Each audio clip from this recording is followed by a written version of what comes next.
So the fallout has already begun. With Zohran Mamdani becoming the next mayor of New York City, things are already looking bad. He started begging for donations. He's surrounding himself with radical liberals on his transition team. And this is exactly why longtime New Yorkers and major businesses are packing up and leaving before it's too late. The man literally campaigned on things that he has no control over, and yet the people still voted for him. But I guess the second that you start throwing around the word free and mentioning how the government will take care of you, people start to lose their minds. As always, the best way you can show your support for the content and that you enjoy the videos by smashing that like button. That tells me you like the video, and subscribe for more breakdowns like this. That's why I'm announcing a plan to overhaul the mayor's office to protect tenants, bringing code enforcement under one roof and making sure that agencies are working together to hold bad landlords accountable. Starting on day one, we will expand the city's special enforcement programs, doubling fines for hazardous violations and tripling them for conditions that are immediately dangerous. And when a really bad landlord, like this guy, refuses to fix it, the city's gonna step in, make the repairs, and send them the bill. If that doesn't work, the city's taking over the building. We're putting the worst landlords out of business. And we're going to transform 311 by bringing the latest in cutting-edge technology. Scheduling appointments with inspectors so you actually know when they're showing up to your apartment. And the best part? You're gonna pay for this! But actually, bad landlords are gonna pay for this. We're going to fund this expanded enforcement in the most obvious way, by actually collecting the fines and enforcing the violations. Now, let's actually break down what he's saying and the so-called logic that Democrats are using to justify freezing the rent. The idea is that freezing the rent will somehow make housing more affordable. And on the surface, sure, if you freeze rent, the tenants that already live there, they'll save money. That part is true. But here's the problem. It destroys opportunities for new tenants. Why? Because when there's a rent freeze, landlords stop expanding. There's zero incentive to build or upgrade when there's no real path for growth. And beyond that, freezing rent directly affects maintenance cost. Part of what a tenant pays in rent goes to maintaining that property. And so when the rent is frozen, yeah, tenants might save money, but now the landlord is being stretched thin because taxes still go up, insurance still goes up, repairs still happen, and repair costs always fluctuate. And so then what's gonna happen? Maintenance gets delayed, buildings fall apart, and then the government wants to swoop in and fine you and threaten to take over the property. I mean, tell me how this isn't a recipe for a disaster. People love to imagine that the landlord is some greedy villain hoarding money, but a lot of landlords are regular people working 9 to 5s who invested in real estate to create a little financial security for their future. Sure, there are bad landlords out there, but do you really want the government to be your landlord? I know my answer. And the reality is these ideas have been tried and have failed. And yet, here we are again. Even Bill Maher has talked about how bad these policies are. Take a listen. Democrats must recognize that Zohran Mamdani is the future of the party. Unfortunately, it's the Republican Party. We've run this experiment many times, and the results are always obvious. Here's capitalist South Korea at night from space. Here's socialist North Korea. Yeah.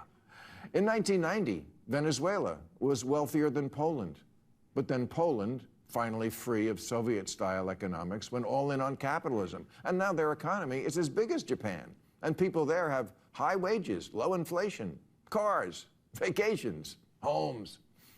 Meanwhile, Venezuela traded capitalism for Hugo Chavez's socialism for the 21st century, which turned out to be like socialism in the last century, or any century, a fucking mess.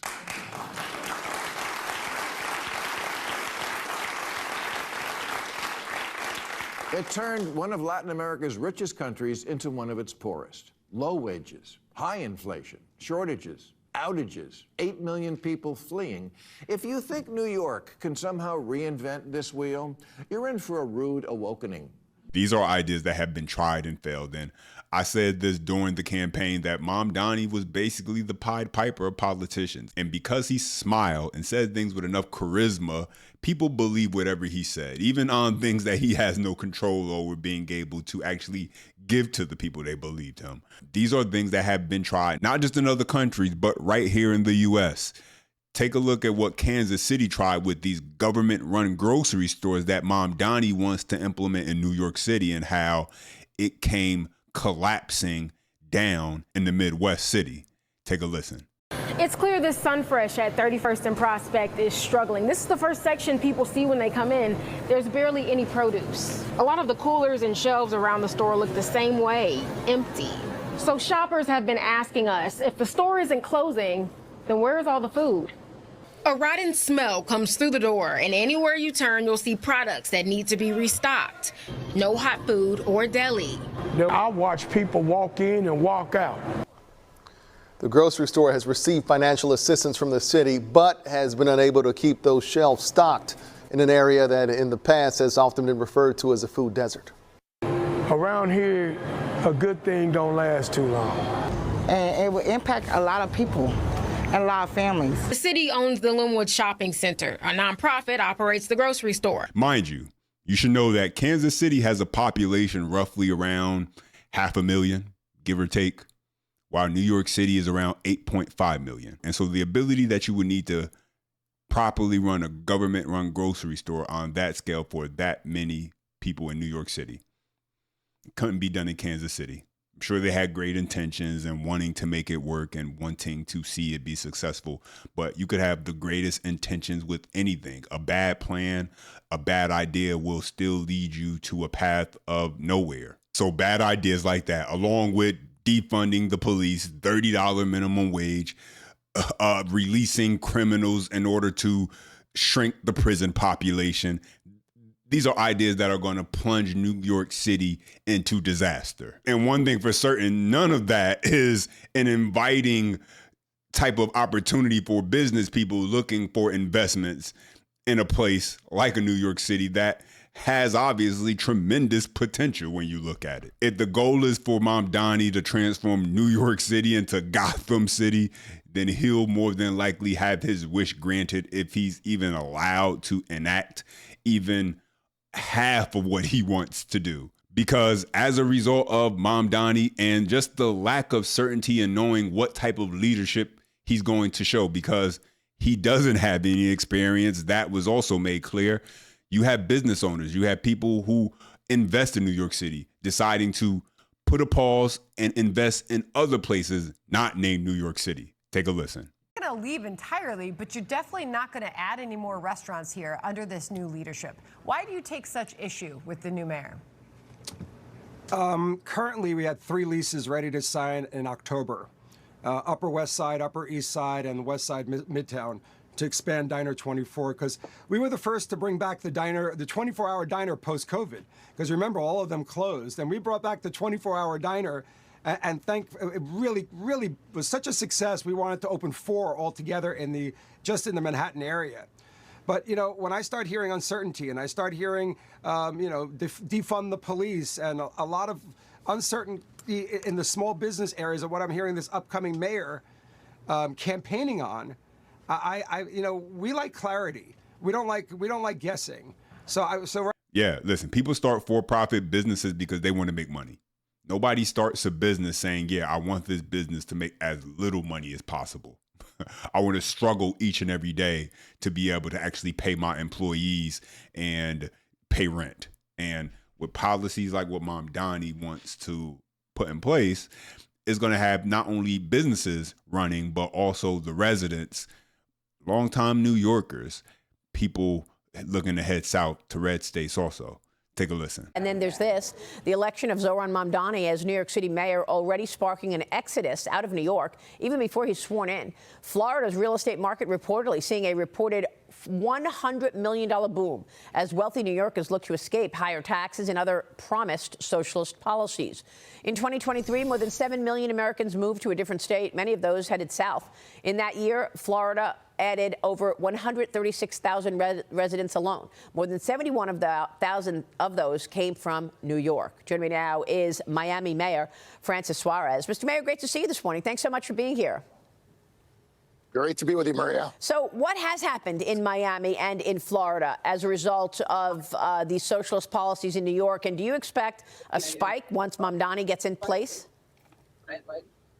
I think Mamdani might replace de Blasio as the realtor of the year in Miami. And yes, I do. I expect there to be anywhere from a 20% to as high as 40% spike based on, you know, people at the top end of the wealth pyramid who, of course, don't want to be taxed any more than they're already being taxed. I think they're being taxed over 50% of their wealth right now, of their income, which means that the government is your partner and you're the silent partner. And then I think people of the Jewish faith, from what I'm hearing, you know, who feel very, very comfortable in Miami, are also, I think, thinking about leaving. So you're talking about two distinct groups which make up a significant part of the tax base of New York. It will create what I call a death spiral, because it will create a budget deficit that will have to be filled with increasing taxes, which will create a bigger budget deficit, which will have to be increased, again, be filled with increasing taxes. So it creates a death spiral, and it could lead to a very, very, you know, sad situation in New York that hopefully doesn't happen, but looks more and more likely every day. New York and California saw the largest population decreases in 2023, 2024, and it's not a mystery why. People are voting with their feet. When you live in states that have high taxes, high cost of living, and heavy regulations, and a political climate that feels hostile to working people, eventually you realize you're paying a premium price for a declining quality of life. Meanwhile, states like Florida and Texas showed the biggest population gains over the same period. Why? Because they offer lower taxes, fewer restrictions, and more economic freedom, and a government that isn't constantly inserting itself between you and your ambitions. And what we're discovering is very simple. Democrat policies don't give you a better quality of life that people are looking for. I know for myself, I'm not asking the government to give me a handout, to give me the opportunity. I'm just asking them to not get in the way, don't interfere from me trying to create the opportunity for myself. And I think that's fair. You know, for decades, places like California and New York, they sold an image. The bright lights of the big city, the culture, the energy, the opportunity. New York, the city that never sleeps. California, Hollywood, the coast, you know, beaches, you know, it never rains, Southern California, that whole thing. But companies are expanding everywhere now. Remote work is becoming normal, even though some people are heading back to the office, and opportunity is no longer tied to one zip code. So when the cost of living keeps rising, while at the same time the benefits of living there keep shrinking, people don't argue, they leave. My only message is that for all these people who are leaving these blue states, fleeing to run to red states like Florida, like Texas, other places in the South that are becoming more popular now, leave those failed blue city ideology, mindset, policies that had you voting Democrat after Democrat after Democrat into office that collapse the place you were. Leave that mindset where you were at, or else 5, 10, 15 years, the place that you came because you just couldn't change will then become exactly where you left. And you'll ruin a good thing for the good people who were there that entire time because of a mindset that chose not to adapt and shift, but instead stayed stubborn and stuck in their ways. Well, how have you managed this spurt of new people coming into Miami? We've tried to grow our way out of it. I mean, we have built significantly. Since I became mayor, our tax base was $40 billion. This is a combination of property value increases and new construction. It is now $132 billion. So it's a 300% increase in just about the time that I've been mayor. So we've had to supply our way through it. We can grow 10 times larger than what we are based on our zoning code. So we're going to continue to grow. To try to keep prices as low as we possibly can and meet the demand that's inevitable. The one thing that we do struggle with, and we're going to have to find ways to solve, is the demand for schools. Obviously, in particular, people coming from New York, have high-end demands. Our public school system is doing phenomenally well. I just interviewed Jeff Bezos, who's a product of our public school system, obviously the founder of Blue Origins and also, of course, Amazon. So we have a good public school system, but our private school system is having a hard time keeping up with the growth and the demands. It's incredible to me that you're being forced to manage all these new services and accommodate so many new people coming in. And do you expect that New York loses people because of this new leadership? Unfortunately, I think it's inevitable, Maria, and I think it's sad. You know, what we do in Miami is frankly what every city in America should do. We do three things, and we do three things well. We keep taxes low. We keep people safe. We have record low homicide rates this year. And we lean into American innovation. So we brought companies that manage over $13 trillion in assets. We've increased our venture capital pipeline by over 500%. We were ranked #1 in the nation for tech job growth and tech job migration. We have the lowest unemployment in America, less than 2%, and the highest median wage growth in America. So people are doing better. They're more prosperous in Miami than they've ever been before. And the lowest homeless rate in 11 years, which is something that a lot of blue cities are struggling with. At the end of the day, blue states keep pretending that this is someone else's fault, and it's not. People aren't leaving places like New York City just because of the weather. They're leaving because the math no longer works. High taxes, endless regulations, and government that punishes success instead of encouraging growth. That's what's driving families, workers, and businesses into the arms of these places like a Florida, like a Texas, like other parts of the Midwest and the South. If these states want to stop the bleeding, the solution isn't complicated. Lower the taxes, cut the red tape, and encourage investment. Create an environment where people can actually build something instead of drowning in bureaucracy. But the far left answer to everything continues to be the same. More government, more control, more handouts, more dependence. And now in their latest ploy, they're trying to sell socialism as if it's some kind of safety net. But government can't save you from problems it created. It can't replace responsibility, ambition, or freedom. Capital will keep fleeing, talent will keep fleeing, families will keep fleeing because people always choose opportunity over ideology. But now I want to hear back from you. Drop your comments down below. As always, the best way you can show your support and that you enjoy the content is by smashing that thumbs up button. That tells me you like the video. And subscribe for more breakdowns just like this. And as always, until next time,